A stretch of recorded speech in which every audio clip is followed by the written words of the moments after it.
पण संतांनी सांगितलेलं जर ऐकलं नाही तर काय होतं ऐका. एक सुंदर उदाहरण सांगते, प्रत्येकाच्या जीवनात काम येईल असं. एका जंगलामध्ये एका झाडावर एक माकड आणि माकडीन दोघं जण राहत होते. लक्ष आहे ना तुमचं? कोण राहत होते? माकड आणि कुठं राहत होते? झाडावर. बर, दोघं जण झाडावर राहत होते. दोघांना नवरा बायकोच्या छान गप्पा चालल्या होत्या. गप्पा चालू असताना ती माकडीन त्या माकडाला म्हणते, तेवढ्यात त्या विहिरीतून आकाशवाणी झाली, जो कोणी प्राणी या विहिरीमध्ये उडी मारेल त्याला सुंदर अशा मनुष्य देह प्राप्त होईल, आणि जो कोणी मनुष्य या विहिरीमध्ये उडी मारेल त्याला प्राण्याचा शरीर प्राप्त होईल. अगं दोघा नवरा बायकोच्या गप्पा चालू होत्या, विहिरीतून आकाशवाणी झाली. ती माकडीन थोडीशी भावनिक होती, परमार्थिक होती. ती त्या माकडाला म्हणते, काय हो, मारायची का उडी? तो म्हटला, कशाला? अगं मनुष्य जन्म मिळतोय, मनुष्य जन्म मिळतोय. तो म्हटला, कशाला पाहिजे तुला मनुष्य जन्म? ती म्हटली, अहो मनुष्य जन्म मिळणं तेवढं सोपं नाहीये. एक एक योनी, कोटी कोटी फेरा, सगळं काही या जगामध्ये मिळतं. पुनर्वित्तम पुनर्मित्रम पुनर्भार्या पुनर्मही, येतात सर्व पुनर्लभ्य, न शरीर पुनः पुनः.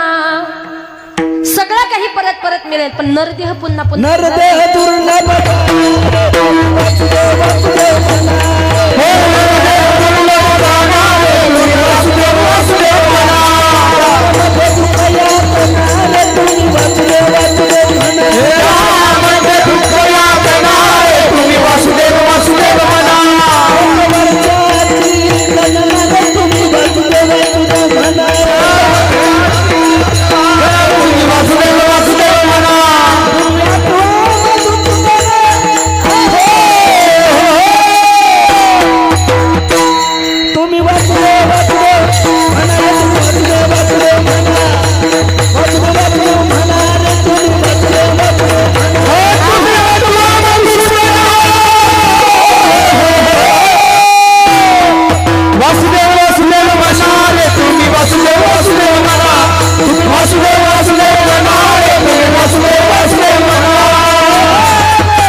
बरोबर आहे, पण दृष्टांत चालू होता.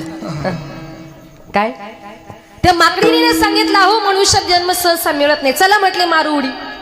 त्याने सांगितलं, तू एवढा आग्रह करते ना, आपण विहिरीमध्ये उडी मारायची, पण मारायची पण दोघांनी, नाही तर मी मारायचं उडीन तू राहायची बसून, असं नको व्हायला.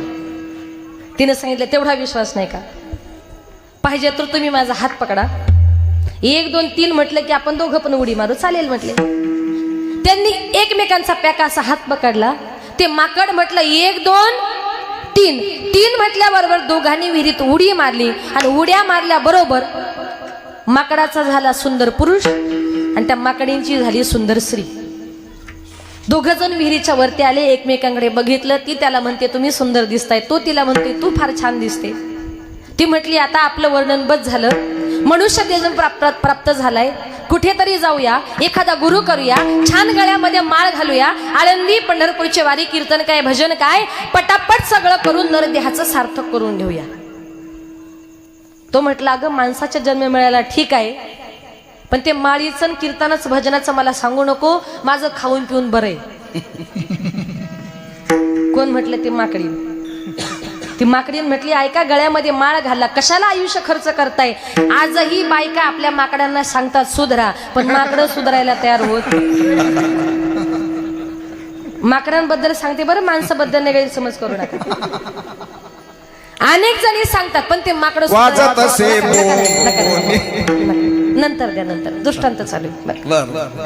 ते ऐकायलाच तयार नाही. तो म्हटला, तू मला माळ घालायचा आग्रह जर करत असेल ना, मला हा माणसाचा जन्म नको, माझं माकडाचं बरे. ती म्हटली, ऐका ऐका, अहो ऐका. त्यानं ऐकलंच नाही. त्यानं जी परत विहिरीमध्ये उडी मारली, उडी मारल्याबरोबर माणसाचं झालं परत माकड. आता माकड झालं ते परत वरती आला. आता विचार करा, ती सुंदर स्त्री आणि तिचा नवरा बाजूला माकड, तो कसा दिसत असेल जोडा? कसा दिसत असेल? तेवढ्यात तिथल्या प्रजेचा राजा फिरण्याकरता आला. राजा फिरण्याकरता आला आणि त्यानं ती सुंदर स्त्री बघितली. आता सुंदर स्त्री त्यानं जंगलामध्ये एकटे बघितल्यानंतर त्यानं त्या स्त्रीचा हात धरला आणि तिला आपल्या राज्याकडे घेऊन चालला. आणि ते पाठीमागं ते माकड रडत होतं, तोंड जोडत होतं, म्हणत होतं माझी बायको माझी बायको माझी बायको. आता माकडानं किती सांगितले ही माझी बायको आहे, मग माकडाला ती सुंदर बायको मिळेल. म्हणून लक्षात ठेवा, आत्ताच्या काळामध्ये माकडांना बायका मिळत, लक्षात आलं, आत्ताच्या काळामध्ये माकडांना बायका मिळत नाही. मग संत महात्मे तुम्हाला जर विनंती करताय, बाबांनो देवाचं चिंतन करा, भजन करा, एवढं सांगून जर ऐकत नसाल, हे जरी नाही काल येईल, हे जरी नाही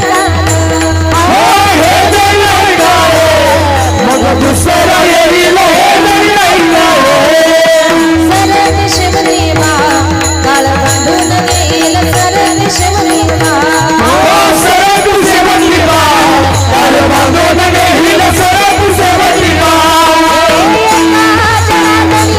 आमचे काय मागाईल, एका जनार्दनी आमचे काय मागाईल. पिंगळा पिंगळा पिंगळा पिंगळा महाद्वारी बोले बोलत देखा, पिंगळा महाद्वारी बोले बोलत देखा, आमचे काय मागाईल, एका जनार्दनी आमचे काय मागाईल. पिंगळा पिंगळा पिंगळा पिंगळा पिंगळा महाद्वारी बोले बोलत देखा, पिंगळा महाद्वारी पिंगळा महाद्वारी बोले बोलत देखा, पिंगळा महाद्वारी. प्रत्येकाने टाळी वाजवा, तुळजाई नगर प्रत्येकाने टाळी वाजवा, आपल्या घरचे हात सार्थक करून घ्या. गुळा गुळा वाजवी टाळ, घन घन नाद रसाळ, गुळा गुळा वाजवी टाळ, घन घन नाद रसाळ, गुळा गुळा वाजवी टाळ, घन घन नाद रसाळ, गुळा गुळा वाजवी टाळ, घन घन नाद रसाळ. निर्गुण निराकार दादा माहुर माझे गाव, निर्गुण निराकार दादा माहुर माझे गाव. शकून शकून शकून शकून शकून सागावया आली माई माझे नाव, शकून सागावया आली माई माझे नाव, शकून सागावया आली माई माझे नाव, शकून सागावया आली माई माझे नाव. अहमवाक्या प्रेम नगरावारी, सावध होणी भजनी लाला देवकरा प्रेमारी. माझा मल्हारीची वारी मल्हारी, माझा मल्हारीची वारी मल्हारीची वारी,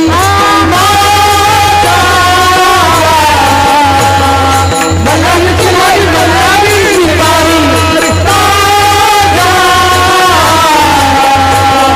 मल्हारीची वारी मल्हारीची वारी. करुणी उचित हो,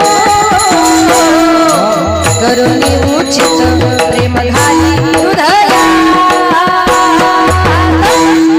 दान मागायाच आलो दान मागायाच, दान मागायाच आलो दान मागायाच, दान मागायाच आलो दान मागायाच, दान मागायाच आलो दान मागायाच. शेजारणीनं या शेजारणीनं या शेजारणीनं बरं नाही केलं बया, मला पंढरीला नेलं गं बया, मला पंढरीला नेलं गं बया, मला पंढरीला नेलं गं बया, मला पंढरीला नेलं गं बया.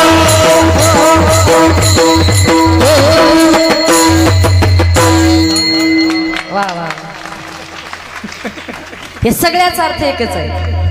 नाथ बाबा म्हणतात, तुम्हाला सांगून जर तुम्ही देवाचं चिंतन नाही केलं तर तुमची फजिती त्या माकडासारखीच. हे जरी नाही काल मग दुसरा येईल, सरते शिवदेवा काळ बांधून नेईल, एका जनार्दनी आमचे काय बाजाईल. पिंगळा पिंगळा पिंगळा पिंगळा पिंगळा महाद्वारी बोले बोलत देखा, पिंगळा महाद्वारी. संत महात्मे तुम्हाला विनंती करतायत बाबांनो, मनुष्य देहामध्ये हे सगळं मिळाले प्राप्त करून घ्या. एकनाथ महाराज म्हणतात अंबे जगदंबे उदो उदो भक्त नाचती. आम्हाला तुझ्या गोंधळामध्ये आनंदामध्ये नाचायचंय आणि 9 दिवस हा शारदीय नवरात्र महोत्सव जो काही आयोजित केलाय आणि त्याच्यामध्ये या तुळजाभवानी नगरमध्ये 3 दिवसाचा जो काही कीर्तन महोत्सव आयोजित केलाय त्यातला हा 3रा दिवस आहे. म्हणून तू आमच्या या गोंधळा करता ये अभंगाचे ध्रुव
गोंधळा येवो जगदंबे मूळ पीठ तू अंबे. एकनाथ महाराज म्हणतात अंबे जगदंबे तू आमच्या गोंधळाला ये. हे मूळपीठ वासिनी, खरे तर तू तुळजापूरची आहेस, पण तुझ्या शहरामध्ये तुळजाई नगरमध्ये आम्ही घालणार आहोत म्हणून तू आमच्या गोंधळाला ये. तुझ्या नावाचं कीर्तन ठेवले म्हणजे एक प्रकारचा गोंधळ आहे. तुझ्या नावाचं कीर्तन भजन करणार आहोत, त्याच्यानंतर तुझ्या नावाचं जागरण सुद्धा करणार आहोत म्हणून तू आमच्या जागरणाला ये. वेळोवेळी संत महात्मे विनंती करतात. आता मग संत महात्मे म्हणतात प्रत्येक माणसाने जागून घ्या.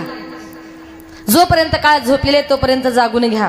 नवरात्रामध्ये गणपती उत्सवामध्ये माणसाने जागलं पाहिजे.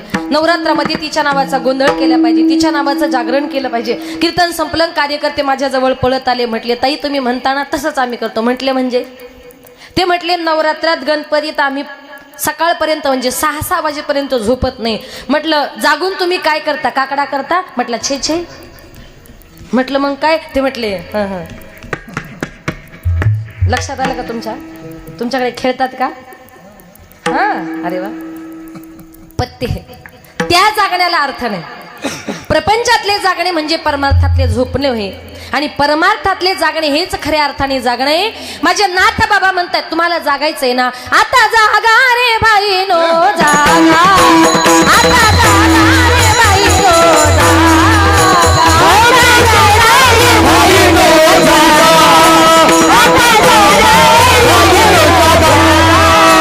आता जागा रे बाई नो जागा, आता जागा रे बाई नो जागा, आता जागा रे बाई नो जागा.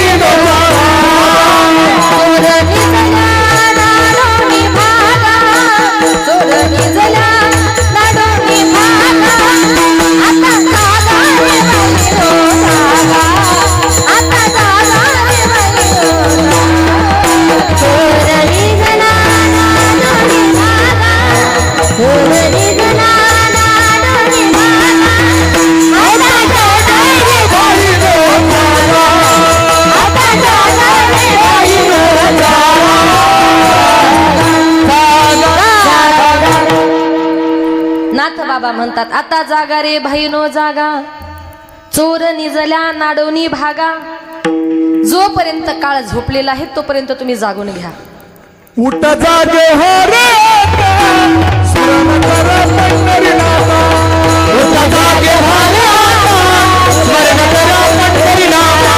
हरे चरणी ठेवा माता चुकवी जन्माचा, चुकवी जन्माचा. भोजनाला पुत्र बंधू सोयी निशोना सर्व नित्य हे जाणून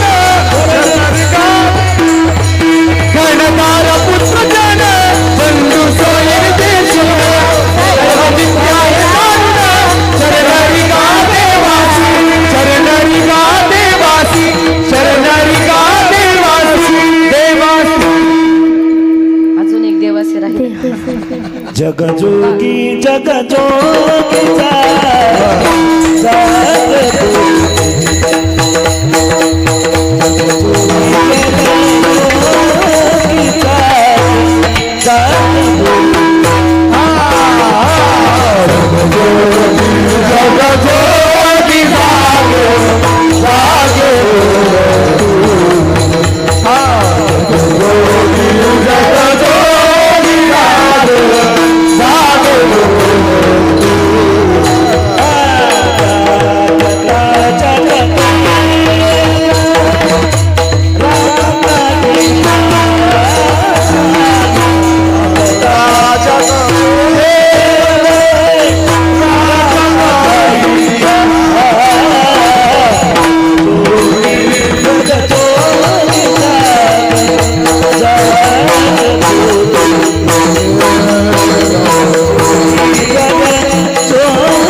सारखं वाटायला लागलं.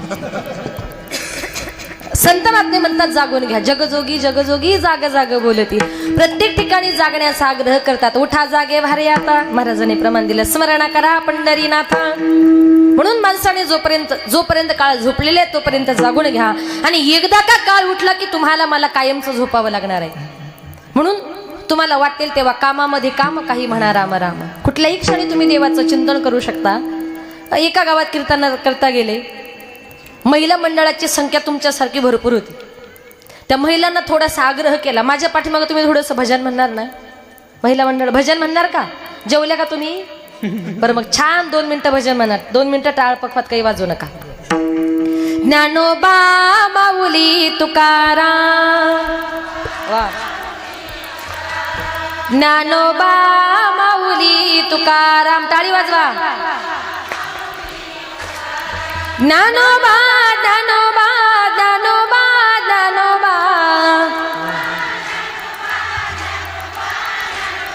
ज्ञानोबा माऊली तुकाराम. ज्ञानोबा माऊली तुकाराम. वा वा छान म्हटल्या. असं वाटलं तुम्हालाच असं टाळ घेऊन उभं करायला पाहिजे. वा. सगळ्या महिला मंडळ भजन करत होत्या. तुमचा काही प्रॉब्लेम नाही. सगळ्या जणी छान अशा भजन करत होत्या. आणि एक बाई काय करते माहिती? भजन म्हणताना फक्त म्हणायची ज्ञानोबा माऊली. ती तुकाराम म्हणत नव्हती. ती वेगळंच काहीतरी म्हणायची. मला जरा शंका निर्माण झाली. म्हणते तरी काय म्हणून मी तुम्हाला 4 वेळेला म्हणायला सांगितलं का नाही. शेवटी मी त्या बाईला उभं केलं. म्हटलं मावशी उठा. ती म्हटली काय ताई? म्हटलं तुम्ही भजन म्हणताना ते ज्ञानोबा माऊलीन पुढं काही वेगळंच. ती म्हटली कसं आहे ना ताई, आमच्या यांचं नाव तुकाराम आहे, मग कसं काय घ्यायचं? मग ती भजन म्हणताना कसं म्हणायची माहिती आहे? ज्ञानोबा माऊली पप्याचा बाप. तुमचं तसं काही नाही ना. देवाचं चिंतन करायचे, संताचं करायचंय, मनापासून करा. या जगामध्ये देव आणि संत वेगळे नाही. देवते संत निमित्त त्या प्रतिमा. आपल्या समोर दिसायला जरी वेगवेगळे असले ना, सगळेजण एकच आहेत, फक्त आपल्या समोर दिसायला मात्र वेगवेगळे आहेत. म्हणून जिच्या नावाचा आपण या ठिकाणी गोंधळ घालणार आहोत, जिच्या नावाचं जागरण करणार आहोत, त्या अंबे जगदंबेला आपण एकदा आपल्या गोंधळाला प्राचीन करूया. एक आंबा गोंधळाला आवाज घुमू लागला, अंबाबाई ग तुझा संबळ वाजला, अंबाबाई ग तुझा संबळ वाजला, अंबाबाई ग तुझा संबळ वाजला, अंबाबाई ग तुझा संबळ वाजला. गोंधळाला आवाज घुमू लागला, अंबाबाई ग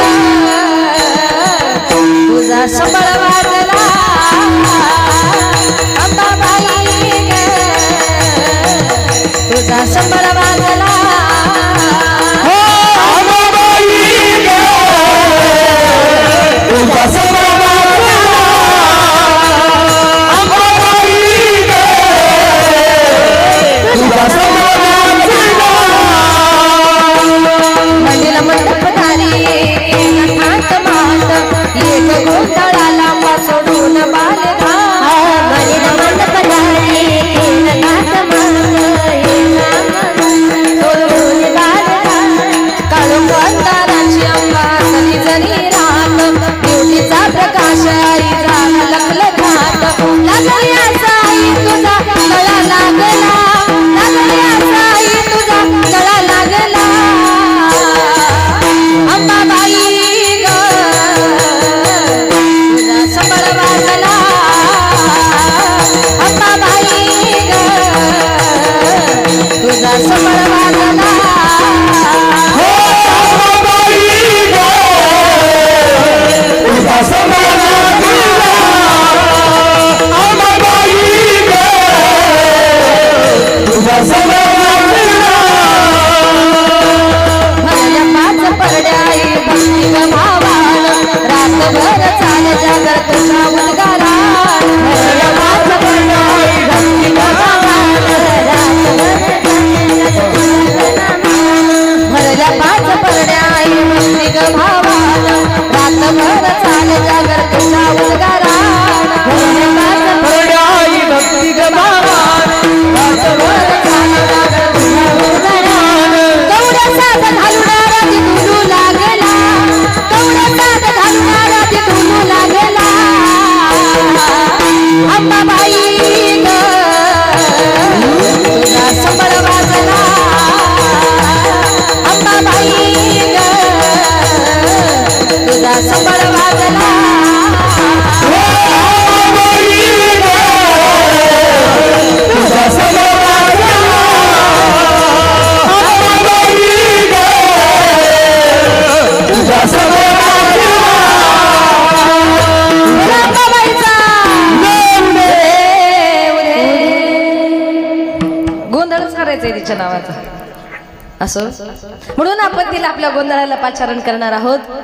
मग आपण जर तिच्या नावाचा गोंधळ घालते. बरं, साधकांनी माझ्या नाथबाबांना प्रश्न केला की एकनाथ महाराज तुम्ही आम्हाला आग्रह करताय, तुम्ही तिच्या नावाचा गोंधळ करा, तुम्ही केला का? नाथ महाराज म्हणतात आम्ही केला, सगळ्या संतांनी केला. अरे आम्हीच काय तिच्या नावाचा गोंधळ करतो? या जगामध्ये मोठे मोठे जे ऋषीमुनी आहेत, साधू संत आहेत, ज्यांनी मोठी मोठी तपश्चर्या केली, अशा मोठ्या मोठ्या तपश्चर्या करणाऱ्या लोकांनी, ऋषी मुनींनी देखील त्याच्या नावाचा गोंधळ केला. कुणी केला? व्यास वसिष्ठ शुक गोंधळी, व्यास वसिष्ठ शुक गोंधळी, व्यास वसिष्ठ शुक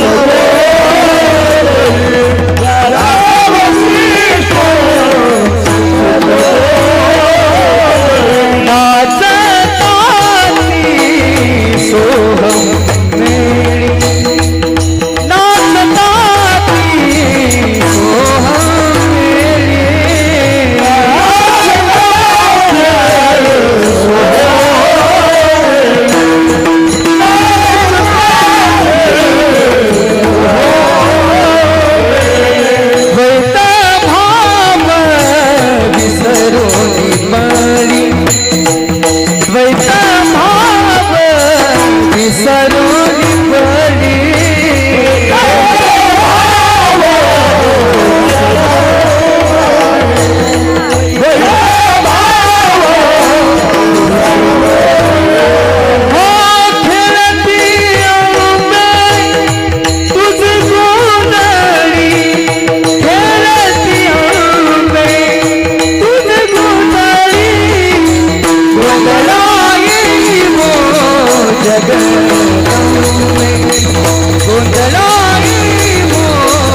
तिच्या नावाचा गोंधळ करतो. तिच्या नावाचा गोंधळ व्यासांनी घातला, वसिष्ठांनी घातला आणि महर्षी शुकाचार्यांनी घातला. माझ्या व्यासमुनींनी 18 पुराणाची रचना केली तेव्हा त्यांच्या जीवनातला कायमचा गोंधळ संपला. दुसरा उल्लेख केले वसिष्ठ मुनींचा. वसिष्ठ मुनी हे रघुकुलाचे गुरु प्रभू रामचंद्रांचं दर्शन झालं, त्यांच्या जीवनातला कायमचा गोंधळ संपला. आणि तिसरा उल्लेख केलाय महर्षी शुकाचार्यांचा. महर्षी शुकाचार्यांनी गंगेच्या किनारी परीक्षित राजाला भागवत सांगितल्यामुळे ते देवाचे आवडते झाले. तेही प्राणाहुनी परवते मज आवडती निरोते, ते भक्ती चरित्राते प्रशंसती. जे भक्त माझं गुणगान करतात, माझी प्रशंसा करतात, ते भक्त मला माझ्या प्राणापेक्षाही प्रिय आहेत असं भगवान परमात्मा सांगतात. म्हणून मनापासून तुम्हाला मला फक्त त्या भगवान परमात्म्याचं नामचिंतन करायचे. तुकोबाराय सुद्धा पुन्हा पुन्हा विनंती करतात. सांगतो तुम्हासी भजारे विठ्ठला नाही तरी गेला जन्म वाया. बरं, धन पैसा संपत्ती याला सर्वस्व मानू नका. तो काही तुम्हाला शेवटपर्यंत पुरणार नाही. कारण धन संपत्ती पैसा असा आहे, प्रारब्धेसी जोडे धन प्रारब्धेसी वाढे मान, सोच का करसे वाया भजमन पंढरी राया. आपली धन संपत्ती आपला पैसा आपल्या नशिबावर अवलंबून आहे. तुमच्या नशिबात आहे तेवढंच घडतं. नशिबापेक्षा जास्त जीवनामध्ये माणसाला कधीच काही मिळत नाही. म्हणून ज्या दिवशी तुमचं माझं पुण्य फळाला येतं, नशीब उजाडतं, त्या दिवशी तुम्हाला सगळं काही मिळतं. म्हणून दुसऱ्याचं हिसकावून घेण्यापेक्षा भगवान परमात्म्याने जेवढं दिले त्याच्यात समाधान माना. ठेविले अनंते तैसेची राहावे आणि चित्ती असू द्यावे समाधान. जेवढं दिलंय त्याच्यामध्ये समाधान मानण्याचा प्रयत्न करा. दुसऱ्याचं कसं मिळेल याचा विचार करू नका. कारण जे मिळतं ते तुम्हाला मला प्रत्येकाला आपल्या स्वतःच्या नशिबाने मिळत असतं. म्हणून भगवान परमात्म्याकडे मागा, तो तुम्हाला मला प्रत्येकाला दिल्याशिवाय राहणार नाही. पण काही काही लोकांना कसं मागावं हे कळत नाही. ते मागताना चुकीचं मागतात, त्याच्यामुळे देव त्यांना देत नाही. एक सुंदर उदाहरण सांगते ऐका. एका मुलाचं नवीन लग्न झालं आणि तो आपल्या सासूरवाडीला गेला. आता गेल्यानंतर सासूबाईने विचारलं, जेवणाची वेळ होती, जावई बापू जेवणात तुम्हाला काय करू? पुरणपोळी. म्हटले नको. जिलेबी अजिबात नको. गुलाबजाम नको. बासुंदी नको. सासूबाई म्हटली, जावई हे नको ते नको काहीच नको म्हणता, तुम्हाला करायचं तरी काय? जावईने सांगितलं, सासूबाई असा पदार्थ करा का माझ्या लग्नापासून मी तो कधी तुमच्या घरी खाल्ला नसेल, तरच जेवतो, नाही तर उपाशी चाललो. कुठल्या सासूला वाटतं आपला जावई उपाशी जावा? ती म्हटली, जावई बापू तुम्ही काळजी करू नका, फक्त अर्धा तास थांबा, नक्कीच तुम्ही न खाल्लेला न बघितलेला तुमच्या करता पदार्थ बनवून देते म्हटली. थोडा विचार केला आणि काही क्षणात तिच्या लक्षामध्ये आलं आणि तिनं आपल्या जावया करता सुंदर पदार्थ तयार केला. तुम्ही सगळ्या गृहिणी आहात, मी तुम्हाला थोडी रेसिपी सांगते, तुम्ही पदार्थाचं नाव सांगा. लक्ष आहे ना तुमचं? तांदळाचं पीठ असं थोडंसं पातळ करायचं आणि त्याचे तव्यावर काढतात, त्याला काय म्हणतात? धिरडे. तुम्ही काढता ना? बरं. आणि त्याच्याबरोबर ते गुळाचं पाणी, काय म्हणतात त्याला? गुळवणी. वा, काय म्हणतात? गुळवणी. ते धिरडे आणि गुळवणी असा सुंदर पदार्थ तिनं आपल्या जावया करता तयार केला. जावई बापू जेवायला बसले, त्यानं कधी न पाहिलेलं कधी न खाल्लेलं, त्याला ते धिरडे इतके आवडले इतके आवडले, बसल्या बसल्या कमीत कमी त्यानं 20-25 हाणले. जेवण झालं, उठला म्हटला, मामी तुम्ही खरंच माझ्या करता इतका सुंदर आयटम केला, इतका सुंदर आयटम केला, तुम्ही काही करा, याचं मला नाव सांगा. संध्याकाळी घरी गेलो का तुमच्या मुलीला परत हेच करायला सांगणार. सासूबाईने सांगितलं, जावई बापू अहो त्याला धिरडेन गुळवणी म्हणतात. आता नाव थोडंसं अवघड होतं, यानं विचार केला, घरी जाईपर्यंत नाव जर विसरलं तर. सासूरवाडीतून निघाला आपल्या घरी जायला, रस्त्यानं चालताना त्यानं मंत्र सुरू केला, धिरडे गुळवणी धिरडे गुळवणी धिरडे गुळवणी, असा मंत्र म्हणत म्हणतच आपल्या गावापर्यंत चालला. गावापर्यंत गेला, बरं झालं म्हटला, गावामध्ये आलो, आता नाव लक्षात राहिलं आणि घरामध्ये गेलो का म्हटलं बायकोला धिरडेन गुळवणीच बनवायला सांगणार. आनंदाच्या भरानं जे उड्या मारत चालला होता आणि तेवढ्यात गावच्या वेशीमध्ये तो म्हशीनं शेणाचा असा मोठा, काय म्हणतात त्याला, काय पोहे म्हटले का, त्याचं शेण टाकलेलं होतं. आनंदाच्या भरामध्ये जसा उड्या मारत चालला होता, उड्या मारता मारता त्या शेणावरून जसा घसारला घसारला तसा पसरला आणि पसरला तसंच विसरला. सासूबाईनं काय सांगितलं नावच विसरून गेलं.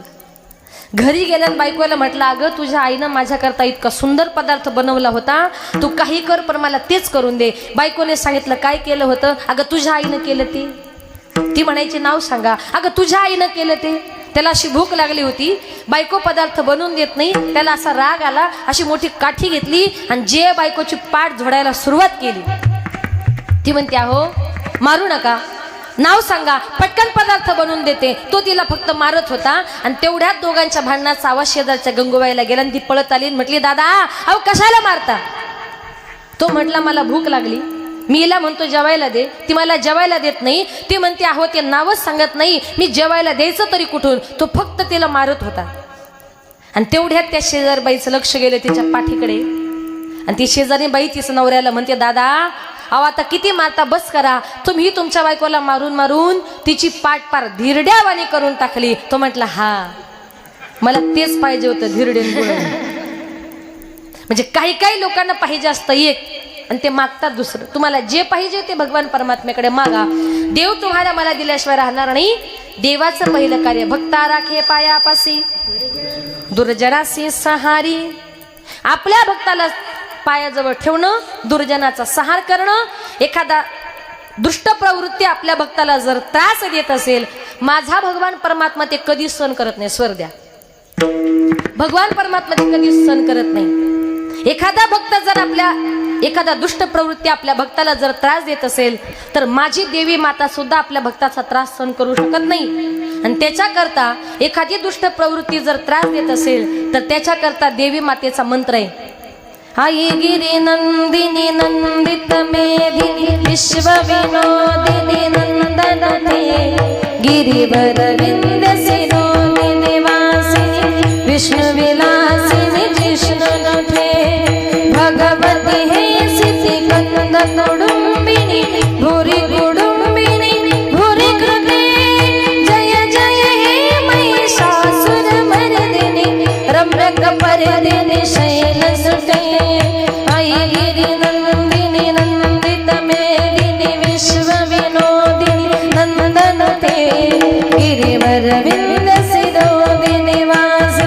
विष्णु विलासिनी जिष्णुनुते विष्णु विलासिनी जिष्णुनुते विष्णु विलासिनी जिष्णुनुते.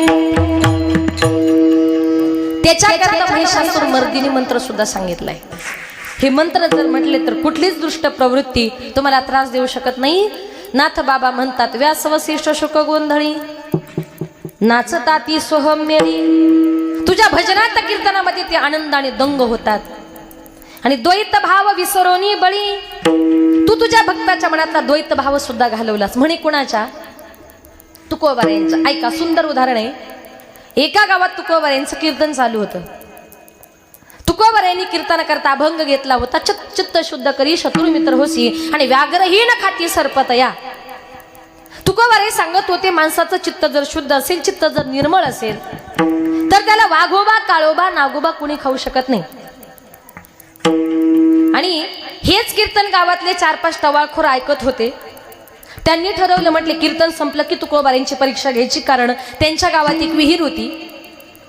त्या विहिरीतून रोज रात्री 12 वाजता एक खैस वरती यायचा. खैस माहितीये तुम्हाला? माहितीये का? म्हणजे कल्पना आहे. त्याची शिंग अशी मोठी असतात, तो असा जाडा असतो, त्याला अशा मिशा असतात, त्याची जीभ बाहेर असते. माहितीये? फक्त कल्पना करा. खैस राक्षस. म्हणजे रात्री 12च्या नंतर गावात जो कोणी मनुष्य त्याला भेटला की तो त्याला लगेच खाऊन टाकायचा. म्हणून 12 वाजले का गावातले लोक दारं बंद करून बसायचे. तुकोबार यांनी सांगितलं, माणसाचं चित्त जर शुद्ध असेल तर त्याला वाघोबा काळोबा नागोबा खाऊ शकत नाही. मग म्हटले, आपण तुकोबार यांची परीक्षा घ्यायची, तुकोबार यांची त्या खैसाची भेट करून द्यायची. कीर्तन संपलं, तुकोबार खाली बसले, ते कार्यकर्ते पळत आले. तुकोबार म्हटले, थोडंसं पाणी द्या. ते 4घे जण पुढे आले. सांगितलं, महाराज स्वारी. म्हटले, का? आमच्या गावामध्ये काल परवाच एक म्हातारी आजी वारली. आमच्या गावात एकाच आडनावाचे लोक आहे. तुमच्यासारख्या वारकऱ्याला संताला आमच्या घरातलं पाणी देणं महापाप आहे. त्यापेक्षा तुम्ही असं करा, आमच्या गावाच्या बाहेर एक विहीर आहे, त्या विहिरीला उतरण्याकरता पायऱ्या आहेत, तिकडे चला आणि विहिरीचं थंडगार पाणी पिऊन येऊ. त्यांना काय करायचं होतं? तुकोबार यांची त्या खैसाची भेट करून द्यायची होती. बरोबर 12च्या सुमारास ते तुकोबरायांना त्या विहिरीकडे घेऊन गेले. बरोबर 12 वाजता तुकोबरायाने विहिरीकडे पाठवलं. ते लांब थांबले. जा म्हटले महाराज, तिथे पुढे थोडीशी विहीर आहे, त्या विहिरीला उतरण्याकरता पायऱ्या आहेत. तुकोबरायांचं चित्त तर शुद्धच होतं. तुकोबराय त्या विहिरीजवळ गेले. तुकोबराय त्या विहिरीच्या पायऱ्या उतरत होते आणि पायऱ्या उतरता उतरता त्या पायऱ्यांमध्ये तुकोबरायाची खैसाची भेट झाली. तुकोबराय म्हटले, पांडुरंगा, अरे मी येत होतो, तू कशाला माझ्याकरता पाणी घेऊन आला? पांडुरंगा, पाणी घेऊन आला म्हटल्या बरोबर ते चौघच्या चौघ जण पळत सुटले. तुमचं चित्त जर शुद्ध असेल, चित्त जर निर्मळ असेल तर त्याला वाघोबा, काळोबा, नागोबा कुणी खाऊ शकत नाही. चित्त शुद्ध करी शत्रू मित्र होसी आणि व्याघ्रहीन खाती सर्पतया. जीवनामध्ये चित्ताची शुद्धता आणि मनाची एकाग्रता भगवत भक्ती करता फार महत्वाची आहे. म्हणून संत महात्मे म्हणतात, आपलं जे काही मन आहे ते धावणारं चंचल मन माझ्या तुकोबरायांनी त्या भगवान परमात्म्याच्या चरणी समर्पित केलं. सांगितलं, आता गोठे धावे मन, आता गोठे धावे मन, आता गोठे धावे मन, आता गोठे धावे मन, आता गोठे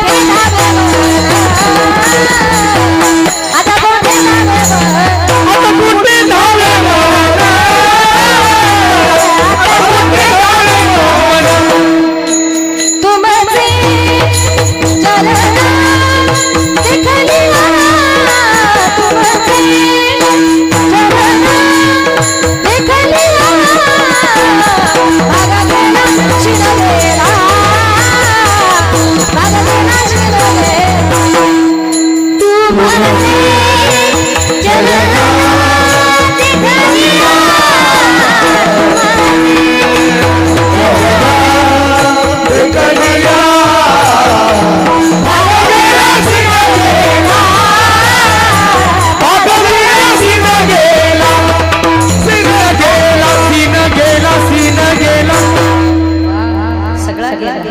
आता कोठे धावे म्हण, तुमचे चरण देखलिया. भाग गेला, शीन गेला, अवघा झाला आनंद. तुकोबराय म्हणतात, आम्ही आमचं धावणारं चंचल मन त्या भगवान परमात्म्याच्या चरणी समर्पित केल्यामुळे आमच्या जीवनातला भाग गेला, शीन गेला आणि जीवनामध्ये सगळीकडे अवघा झाला आनंद. या जीवन जगताना बघा, ही एकच जागा अशी आहे जिथे बसल्यानंतर तुम्हाला मला प्रत्येकाला आनंद मिळतो आणि ती जागा म्हणजे भगवान परमात्म्याचं चिंतन. बघा, इथे बसलेला असा एकही माणूस नाही की त्याला कशाचं कशाचं तरी टेन्शन नाही. तुमच्या माझ्या प्रत्येकाच्या सगट, प्रत्येकाच्या डोक्यावर काही ना काहीतरी टेन्शन आहे. पण जेव्हा तुम्ही 2 तास कीर्तनात बसतात ना, कीर्तनात बसल्यानंतर माणसाला घरची आठवण तरी येते का? ही एकच शक्ती अशी आहे जिथे बसल्यानंतर माणसाच्या मनाला आनंद मिळतो. आणि म्हणून खेळती आंबे तुझे गोंधळी, तिच्या नावाचा अनेक मोठे मोठे देव देखील गोंधळ करतात. ऐका, पण पंढरपूरला पांडुरंगाच्या रावळामध्ये, पंढरपूरला पांडुरंगाच्या रावळामध्ये देवांचा देव असा जो महादेव आहे ना, तो रोज पहाटे 4 वाजता त्या पंढरपूरच्या महाद्वारामध्ये येतो.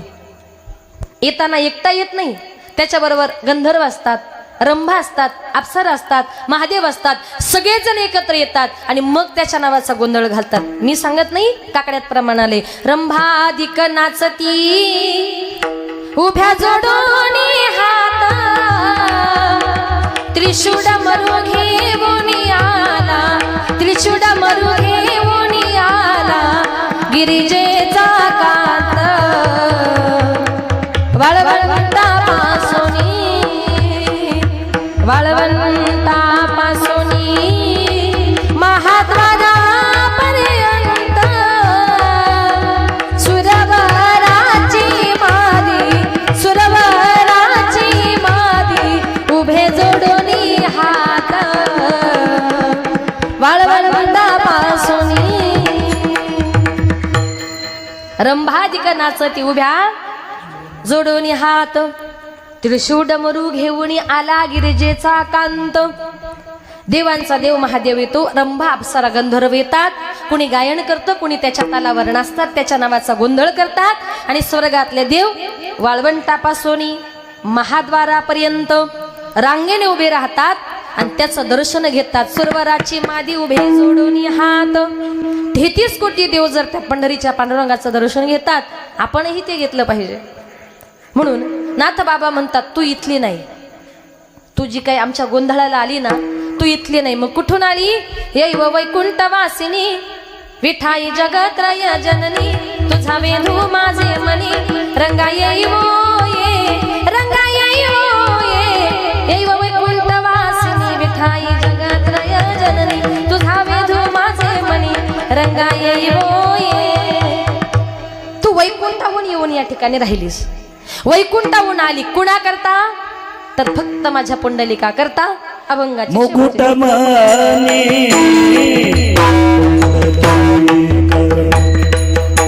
मुकुट मनी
एका जनापनी ना देखाते, एका जनापनी ना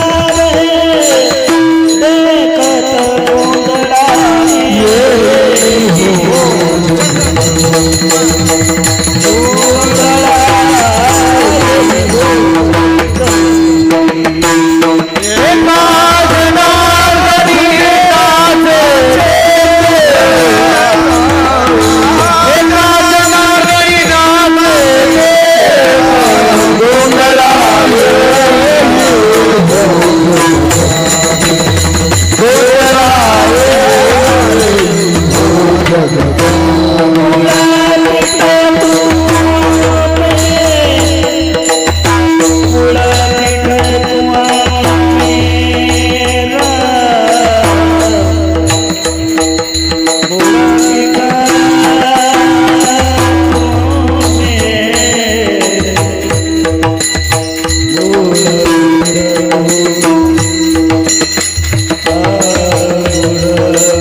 गावाती बोध परडी घेवणी हाती पोत ज्ञानाचा पाजळती उदो उदो भक्त नाचती. आता या ठिकाणी माझ्या अल्पमतीप्रमाणे अभंगाचा 10वा भावार्थ आपल्या समोर मांडण्याचा प्रयत्न केला. कार्यक्रमाची वेळ ही संपली आहे. जास्त वेळ घेणार नाही. शेवटच्या 5 मिनिटांमध्ये ज्या छत्रपती शिवाजी राजांनी हर हर महादेव गर्जना करतो बा महाराष्ट्र घडवला, त्या राजांचं गुणगान आपण केलं पाहिजे. एका माणसानं मला प्रश्न विचारला, ताई तुम्ही कीर्तनात राजे राजे म्हणता, तुमचे छत्रपती शिवाजी राजे नेमके होते तरी कोण? कान उघडे ठेवून ऐका. आजही आपल्या मंदिरावरचे कळस, आपल्या अंगणातली तुळस, स्त्रियांच्या कपाळावरचं कुंकू, आपल्या लेकीवाळी आज सुरक्षित आहे. आज महाराष्ट्रामध्ये गणेश उत्सव, नवरात्र उत्सव आणि त्याच्या निमित्ताने महाराष्ट्रभर जे काही कीर्तन भजन चाललेत ना, ही फक्त माझ्या छत्रपती शिवाजी राजांची कृपा. राजे जर नसते तर कदाचित हे सगळे उत्सव आणि कीर्तन भजन बंद पडले असते. म्हणून माझं असंही एकही कीर्तन नाही, राजांच्या उपकाराची आपल्याला जाणीव आहे. म्हणून ज्या राज्यांनी आपल्याकरता ही कीर्तन भजन हिंदू धर्माचे जे सण चालू ठेवले, त्या राजांचं नाव घेतल्याशिवाय माझं कीर्तन संपवतच नाही. छत्रपती शिवाजी राजे नेमके होते तरी कोण? विजयासारखी तलवार चालून गेला, विजयासारखी तलवार चालून गेला, निदड्या छातीने हिंदुस्थान हलवून गेला.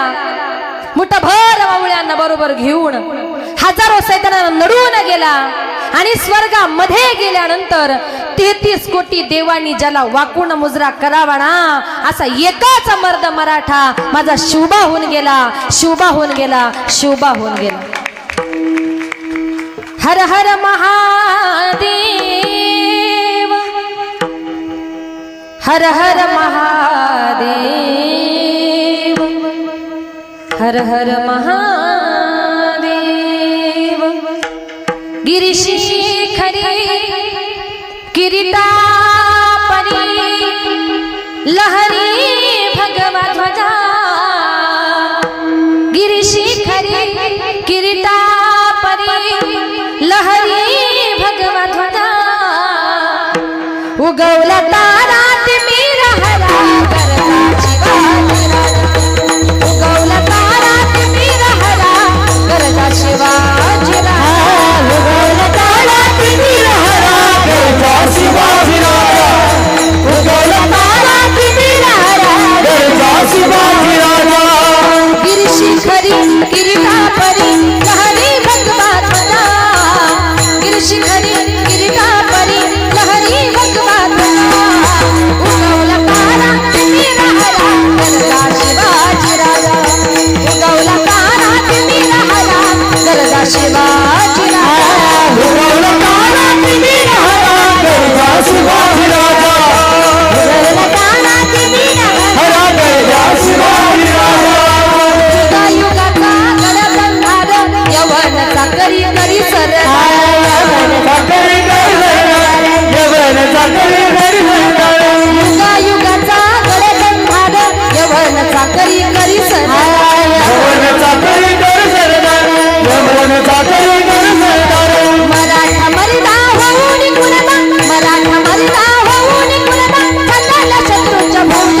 आज या ठिकाणी